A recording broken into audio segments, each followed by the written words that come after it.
Sydney. Great to see you here. Hi, William. Thanks for joining us today, engineers. Hi, Ben. Hi, Max and Clara. So great to have all of you joining us for our structural engineer meeting today. Hi, Avanish. Hi, Izzy. Hiram and Jesse and Andrea and Tyler and Anika are all joining us today. We're so excited to hear from you. Hi, Parvati and Sasi. We are going to get started in just a minute as folks are joining in. Hi, Jordan. Thank you all for joining us for our research meeting today. Hi, Luke, Emily, and John, and Aaron. All right, well, let me introduce myself. I'm Dr. Jayatri Das, and I'm one of the scientists here at the Franklin Institute. Hi, Alyssa and Brooklyn and Paul. We're so excited to have you joining us today for our Science in the Summer research team meeting. So one thing you'll notice as we're getting started here is that unfortunately we can't see you, but this chat is what we'll use to share our ideas. So it's great to meet you all as you're introducing yourself in the chat. As we do our meeting today, I'll be asking you some questions that you'll have a chance to respond to through polls or answer in the chat. So we're going to keep our chat focused on sharing all of the ideas you have and the research that you've done, and keep our chat focused on science. If you have other ideas that you want to share that aren't so much science related, you can share those with your friends and family later. So just hi to a couple more folks who've joined us, Nicholas and Paul and Bridget and the Newman kids and Jules. We're so glad to have you all here. Hi, Salim and Sinai. So one of the cool things about this project is that we're all here in the Philly area today, and some of you are joining us on YouTube live stream as well. So hi to everybody who is out there, and hopefully you're going to have some great conversations with your groups as well. But there are engineers just like you all over the country who are working on this project. So from Oregon and Washington down in Texas and Florida up to Maine, we've got young engineers joining us as part of the GSK Science in the Summer program, thinking about how to be structural engineers.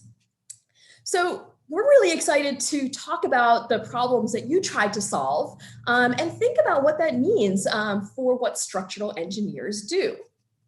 So let's review what structural engineers are. So what you did was essentially what structural engineers do, someone who solves problems that involves the design and construction of building things. So I was, telling my team today, it's very appropriate because there's actually a structural engineering project going on right outside my house. So if I stop talking and you hear some jackhammering, this is right on theme here. So my first question for you is, what kinds of structures can you think of that structural engineers might work on? Go ahead, throw your answers in the chat. So what kind of projects do they do? Bridges? Yeah, bridges and buildings. Houses, skyscrapers, says Lise, and Lucas says houses, buildings. Lingxi says they build tunnels. Hotels, says Katrina. Roads, everything, says Sasi. Office buildings, dams, that's a new one, Sydney, yeah. So airplanes. Beth says things involving gears, anything that might help someone. Oh, Sanai says water infrastructure. Yeah, that's really interesting. Swathi says cars, simple machines. There's lots of simple machines involved in all of these different kinds of structures. Kapil Sai says cars and robots too, right? Because robots have structures that all of the electronics fit inside. And Delia says arches. That's a really interesting thought there, because arches can be components of all of these other types of structures. So what I love about all of these ideas that you're sharing is thinking about engineering on a couple of different levels, right? Like, what are those basic shapes and structures like arches that we think about when we're building things? And then how do we maybe connect those to make larger things like houses and skyscrapers? And then even in the bigger world around us, things like water systems and dams. There's lots of engineering that we see in structures all over the place. So my next question for you then, as we're thinking about these kinds of different structures, what kind of problems do you think structural engineers have to solve? When you're trying to build a structure, what do you need to worry about? What do you need to plan for?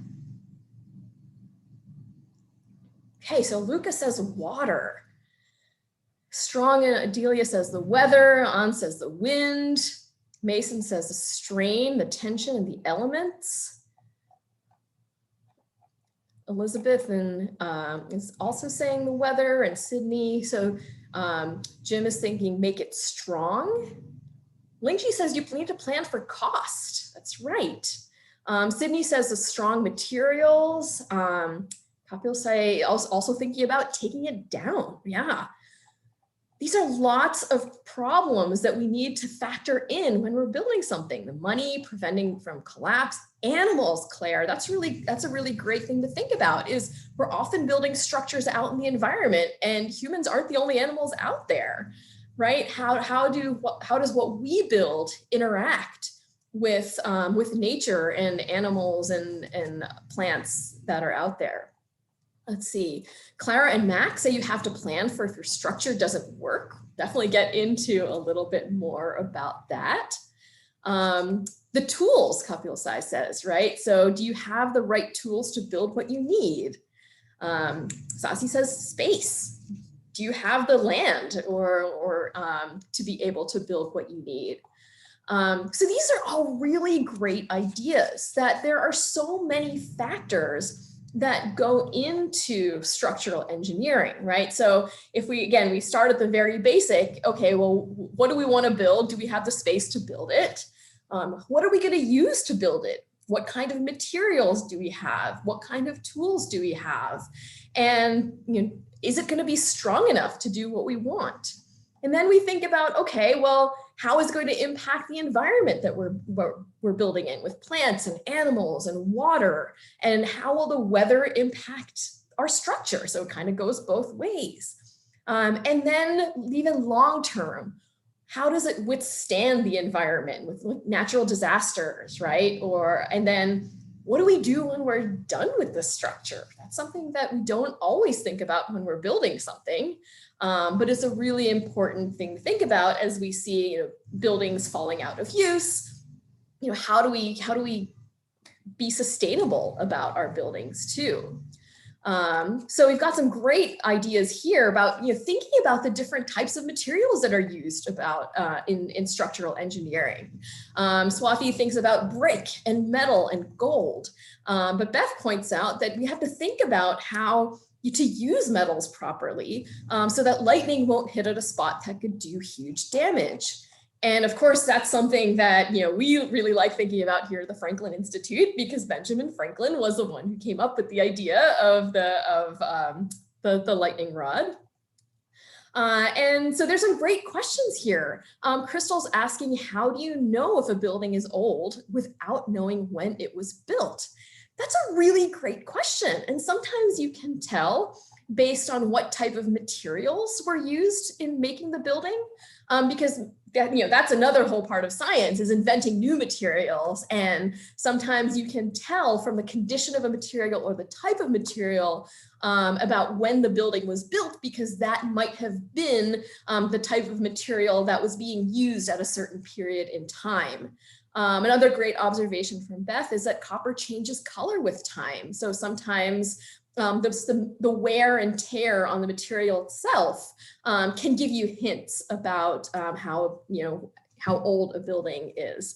And even the style of the building, right? We talk about structure in terms of strength, but we can also talk about the design of a building, right? A building that was built 5 years ago is going to look very different from a building that was built 50 years ago or 500 years ago. So even thinking about kind of finding clues in the design of a question of a structure is a good way to pull it out. And so Sinai shares that her grandmother told her that old houses in Philadelphia are called Trinity. And actually Philadelphia is a great place to look at all the different kinds of structures from different periods of time. If anybody's ever been to Elfreth's Alley, it's the oldest residential street in the US. So people have been living there for hundreds of years. And those houses definitely look different from a house that might have been built last year. And Anna asks, how do you know what materials to use while building? And that's a really great question too. And I'd love to hear some ideas from everyone out there. How do you decide what kind of materials to use? So Beth says it depends on resources. That's right. Like, how much money do you have? What are the different constraints you have? So Crystal says, you can use glass, but glass has its pros and cons. It lets in lots of light and it might be a really nice building to be inside, but it might also break easily or be dangerous for birds. Delia says the condition of the land. Ling, she says that it depends on the climate, right? So, if you're in a really hot area, then you might want to think about building materials that reflect more heat, so your building doesn't absorb all of that energy. Oops, I'm jumping ahead here. I was trying to scroll through the chat here. So these are really great questions to think about. And so as you're thinking about this, I want to ask you a question. So we're going to pull up our first poll here. And our question for you is, did this structural engineering activity make you more interested in being a scientist one day for your job? And we've given you a couple of choices here. One is a lot, a little bit, not at all. Any answer you want to put in here is fine. But it's really exciting to hear all of your ideas about being a structural engineer. So go ahead and vote. And if you don't see the poll or it's not showing up for you, feel free to go ahead and put some thoughts in the chat as well. So we'll just give everybody a minute here to go ahead and answer this question. It already sounds like many of you are thinking about all of the different kinds of problems that structural engineers solve. Delia, I love that. You're going to go with a little bit, but you change your mind a lot.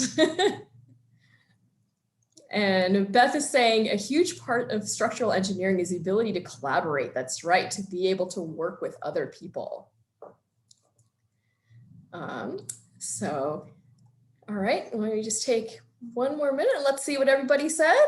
All right, so some of you said a lot, a number of you said a little bit, and a few of you said not at all. That's okay too, because even thinking like an engineer, this idea of building and then testing and redesigning is something that you can put to work in any kind of job that you have, not just in science and engineering. And Parvati, I love this question. The engineers help other different engineers, and that is a definite yes.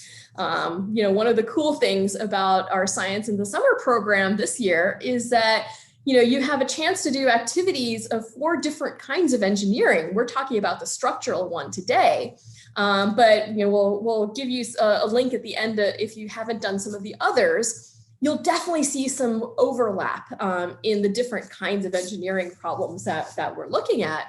And hopefully that'll give you an idea of what kinds of expertise different kinds of engineers need to work together.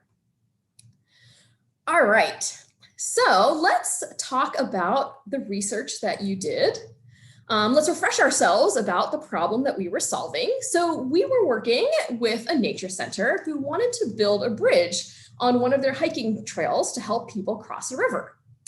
So like some of the ideas we were talking about just now, we had some different conditions that we were working with. So the trail planners wanted to use a new lightweight building material for this bridge. And maybe that's because the banks, might be a little bit unstable or something that, we're limited in the type of material. We don't want to use something that's super heavy, but the new material is also expensive, so they don't want to use too much of it. So we decided to use paper to model our bridge. And engineers do this all the time. You want to always try building something to test with simpler stuff before you go and actually put the expensive stuff to use, right? So we were experimenting with paper. And Beth, that's absolutely right. That's something that we call a prototype, a test model. So Delia, I'm sorry about some of your technical difficulties. I hope that we can get that fixed for you on your end here. But in the meantime, please keep sharing with us in the chat. So first, we tested some different bridge shapes. And if you happen to have your lab notebooks handy, this is a great time to pull it out and think back on what you did. So you might remember that we tested out a couple of different bridge shapes. So maybe you tested out, making tubes. Which one of your shapes did you find worked out the best for you in your tests? Go ahead and put that in the chat. Which shape was the strongest? All right, so Crystal and Delia say the tubes. Mason and Claire talked about the accordion. Elise, tubes. Lingqi, the tubes. Okay. Jules is still working on it. Awesome. Got a number of people talking about accordions and tubes. I noticed that nobody's really saying the flat version. I think we probably figured out pretty quickly that that doesn't work very well. Beth only tried one, but something that had triangles because it makes the build stronger. So that's a great observation that you might have made from looking at bridges out in the environment, that a lot of bridges have triangles to support them. All right, so yeah, so Parvati, yes, the flat version was very flimsy, that's right. All right, so folks tried rolls and the accordions. Oh, Angela tried flat with 3 different sheets of paper. So maybe there are ways to actually try it out, to strengthen with more material. So that's something to think about. All right, well, I've been working on a model myself, and I thought that maybe we could troubleshoot it together because it doesn't work quite as well as I like. So let me switch over to my setup here, and I'm going to disappear for a minute here as I switch cameras. So let me go over to my other camera to look at my setup.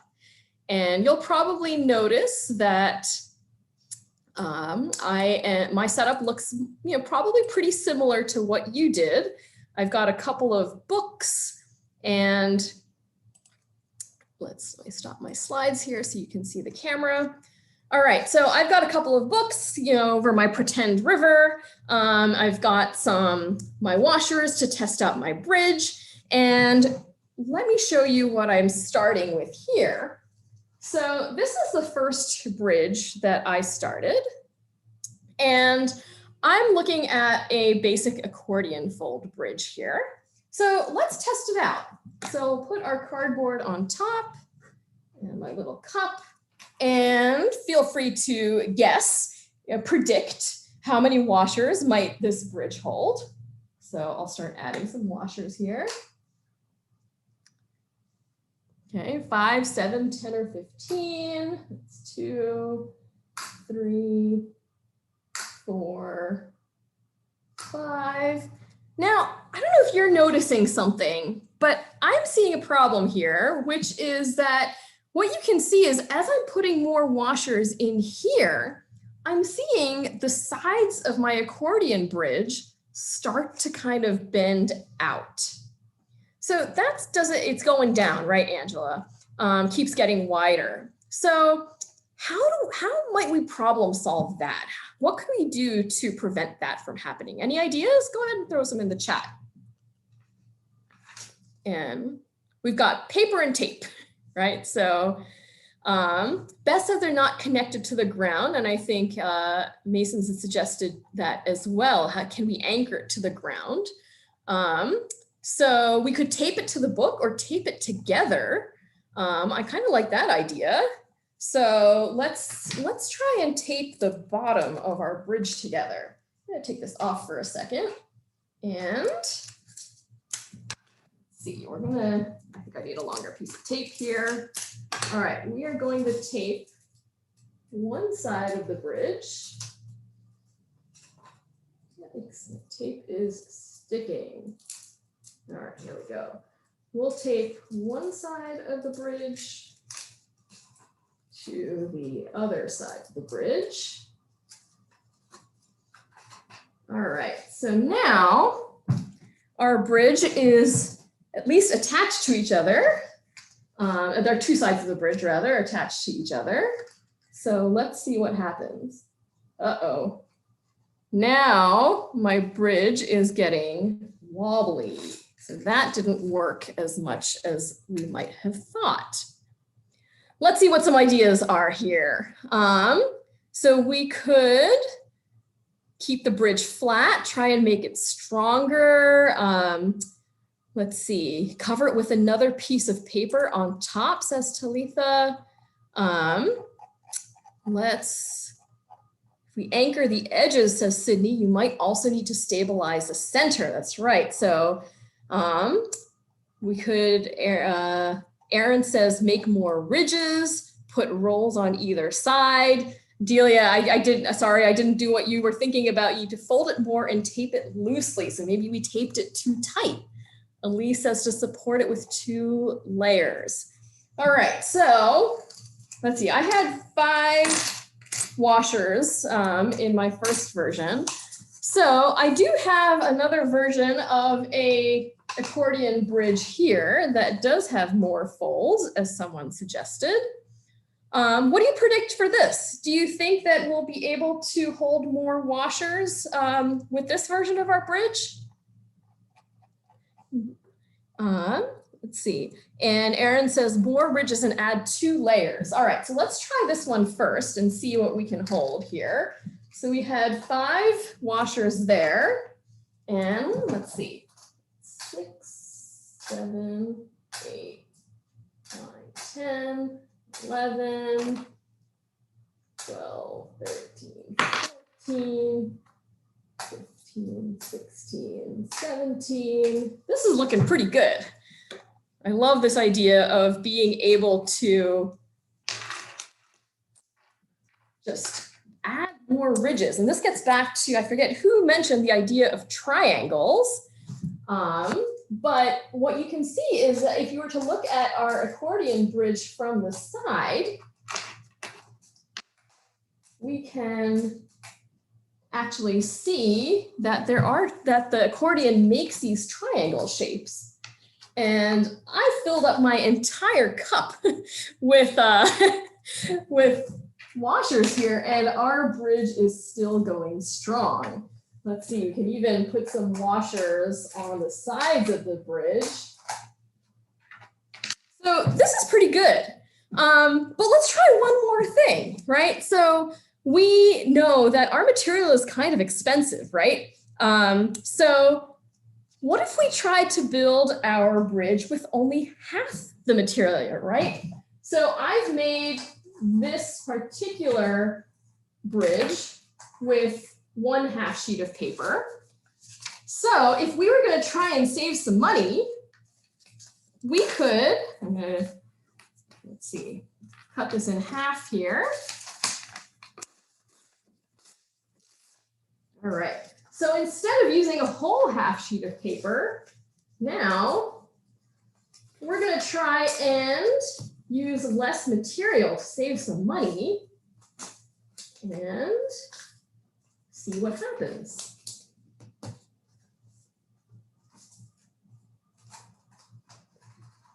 All right.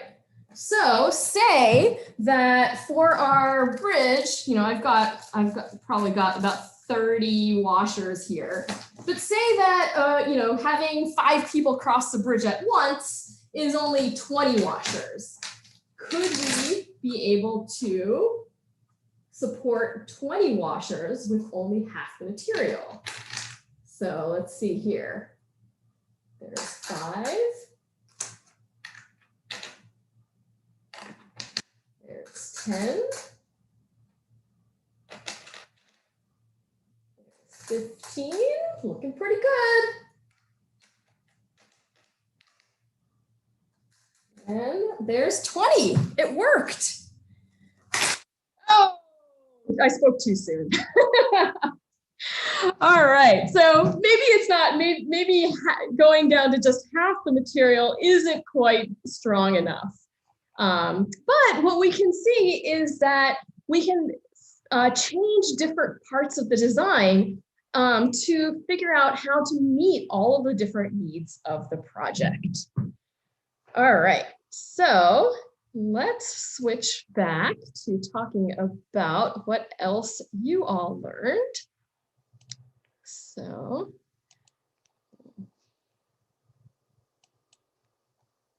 do that, and let me switch back to my camera here. So we'll disappear for a second.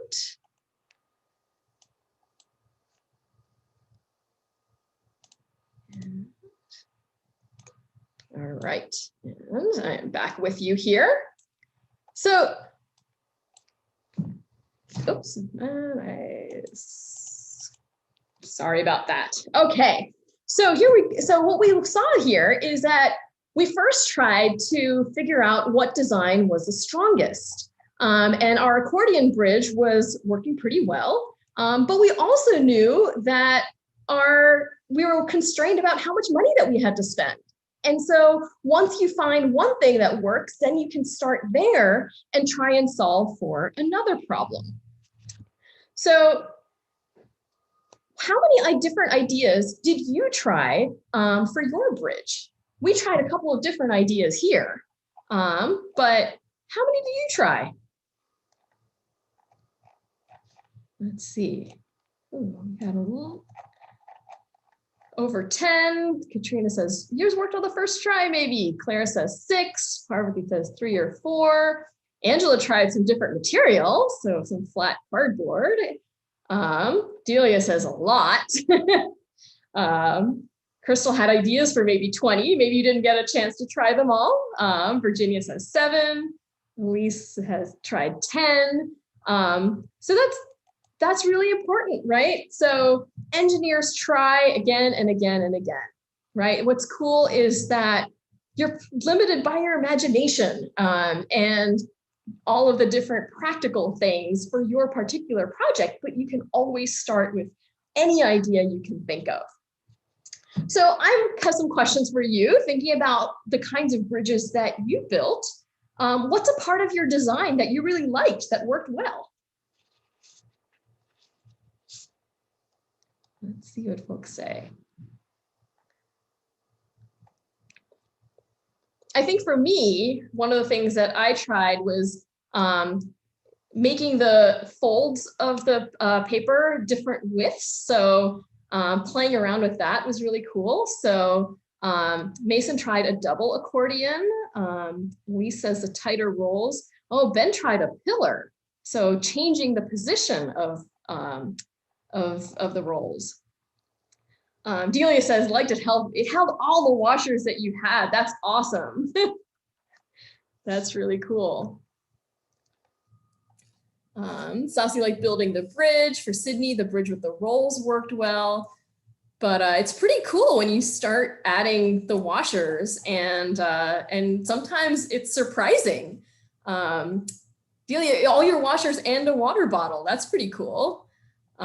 Mason liked the creativity of it. Yeah, it's so open-ended, right? You can come up with all kinds of designs. Crystal liked making the paper flat and then cutting the paper and making some different designs, expanding the bridge, says on. Katrina says making the part that people walk on. Parvati really liked thinking of her own ideas. That's great. Sydney started combining designs. That's great, right? You think about how you can take the best parts of different designs and then make them work together. That's awesome. Mason tried an accordion with a support into the river and anchor to the sides works best. It sounds like you all really thought about bridges that you've seen out in the neighborhoods that you live in, and then thought what you could apply to your designs here, which is great. Claire liked testing out the designs and changing them. These are such great ideas. And that's one of the cool things about engineering, is that everybody comes to the table with different ideas. And so the more people you have from different backgrounds and different areas with different types of knowledge, the more creative you can be as a team. Somebody mentioned before that part of engineering is collaboration and working with other people. And I love, all of these ideas that you're sharing here, because you could really start to bring them together. Julie actually built a bridge of popsicle sticks and aluminum foil. So even just thinking about what you learned with this activity and then experimenting with other materials, that is awesome. And that's what engineers do in real life. Eilish, sorry, we don't always know everybody's names because you can't change it, so sorry about that. We'll try to remember. So a question, how many of you know an engineer in real life? Maybe a friend or someone's family, or maybe if you've seen one on TV. I see some folks are saying their dads. I love that. My dad is also an engineer. Crystal, you're an engineer. Very cool. Your mom's an engineer, Sydney. You have friends who have come over to help you with your experiments. How cool. So, oops, my mouse is going crazy here. So let me tell you about one engineer that I've really enjoyed learning about. This is Ruwanka Purasinghe, and he is an engineer who lives out in Los Angeles. And you can see his picture on my screen in the middle here, where back when he was your age, looked like he was kind of interested in buildings as well. But he grew up in LA and still lives in LA, and really wanted to become an engineer to help his city. He loves living in LA and just wanted to help communities there. And LA is kind of an interesting place to be an engineer out in California, because there are a lot of environmental issues that he has to think about as a structural engineer. So water is a really important issue out in California. If you've heard on the news, they're dealing with droughts and wildfires and of course earthquakes. So especially for some of the projects that he's thought about, where he's building structures underground, there's a lot of really complicated factors to think about. And so the kinds of projects that he works on are with water transport and recycling.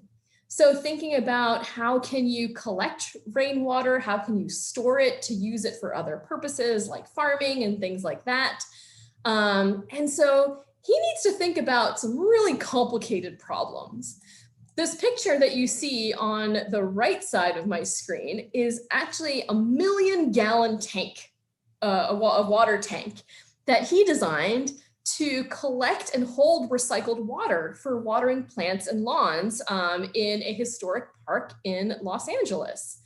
So thinking about some of those questions that you all raised earlier, what kind of material, what shape is it? When you think about having to support 1 million gallons of water, I bet he had to do a lot of math and testing to figure out what would work. And one of the cool things that I like about his story is that he was actually really inspired by how humans throughout history have been able to do different types of engineering to make water work for us. Because any type of city or town always depends on water. And so whether it's the systems that he's building in Los Angeles, or whether he's looking at some of the systems that the ancient Romans built to carry water into Rome, it's a lot of these same principles of how to carry water from one place to another. So it's kind of figuring out this basic problem and coming up with lots of creative solutions to figure it out. So we will put a link to a video about Ruwanka in the chat here that you can check it out later to learn about his story of how he became an engineer and the kinds of projects that he works on. So Crystal suggests that titanium is a good material to use. I don't actually know what kind of material they used in the end, but it's great to have an engineer, as part of our meeting here today to give us some advice. So as we're thinking about then how to be an engineer, we've got some few more questions for you. So you may have noticed some of the stickers that came in your activity kits that thought about, what do scientists do? So we have a poll question for you again. Think about, how were you like a scientist? How did you think or act like a scientist when doing your activity at home? And you can click on as many of these as you like. Maybe you observed or tested, tried again. Maybe you asked a question, had an idea, learned something new. Maybe you worked together. Hopefully you had fun. Delia says all of them. If that's true for you, just check all of the boxes. If there are things that you did where you acted like a scientist that isn't on this list, tell us in the chat. What else did you do to be like a scientist and an engineer? Crystal, you're sharing from your personal experience, right? It's about having fun. It's the best thing to do. Love it. You persevered. Yeah, you try again and again, because as we saw in our troubleshooting here, the first idea definitely doesn't work all the time, most of the time, really. Beth used prior knowledge on bridges. Yeah, that's really important too, that when you learn something new, it's also then building on that to build the next thing. Virginia added art. Ailesh, sounds like you did some of the other activities as well. And so some of these same ideas come across in a number of these. Oh, Claire, you sketched, you planned. That is such an important part of the process here, right? Because you don't want to just jump into something. You want to think about what you're going to do and how you're going to do it first. So that's really great. All right, just take a second. Let's take a look at our poll results here. Almost, these are so exciting to see, but testing and trying again tied for our top two. And those two really go hand in hand, because once you test, you find out that it doesn't work, but you don't stop. So I love that you tested and you tried again. Plus, lots of you had ideas, and it's great to see all of your responses here. So our last poll question for you then is, did this activity show you that you can do science? And your choices here are maybe a lot, a little bit, not at all. Again, any answer is okay. Click the one that feels like the best option for you. Definitely tell from all of our conversation today that so many of you are thinking like scientists. That is awesome. Oh, and Beth, in 4th grade, you designed bridges with connects. Yeah, so maybe you had some ideas to think about how building with connects and building with paper might be the same in some ways and different in some ways. So others have connects too. So that might be something that if you happen to have at home, you can try and explore a little bit further. All right, and it's great to see that many of you felt like this really showed you a lot, that you can do science. Some of you a little bit, and for some of you not at all, and that's okay, right? So no matter if you're doing science or thinking like a scientist, these are all skills that you can apply to no matter what you decide to do. So we hope that you will try some of the other activities, and it sounds like some of you already have, which is great. But we'll put our website in the chat here, Science in the Summer, to try out some different activities if you haven't done them yet. It's great. So now you're saying you talk to your grandparents who work with green infrastructure. So yeah, that's another good question too. How do we make our building process as environmentally friendly as possible? On shares that you entered a science project at a science fair, and your project was about different bridges. So this is so great that you're really connecting things that you've seen before, that you've learned before, and applying them to new solutions. And that's really what engineering is all about. So you try something, you learn from it, and then you try the next thing. So thank you all so much for sharing your ideas and your questions and your experiences with engineering with us today. We've really enjoyed having you as part of our research team. All of the ideas that you came with are things that we can share back with all of the other engineers working on this project and maybe inspire some new designs for this nature center. So I'll hang out for a few more minutes in case there are any questions. Thank you to everybody who joined us on the live stream. We hope you continue these conversations as well. So if you do have any questions, feel free to put them in the chat. Any last thoughts? It's been great having all of you join us today.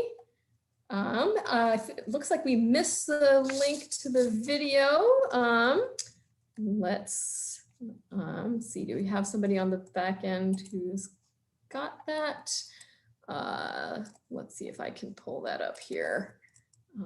If you can just bear with me. Sorry if we missed that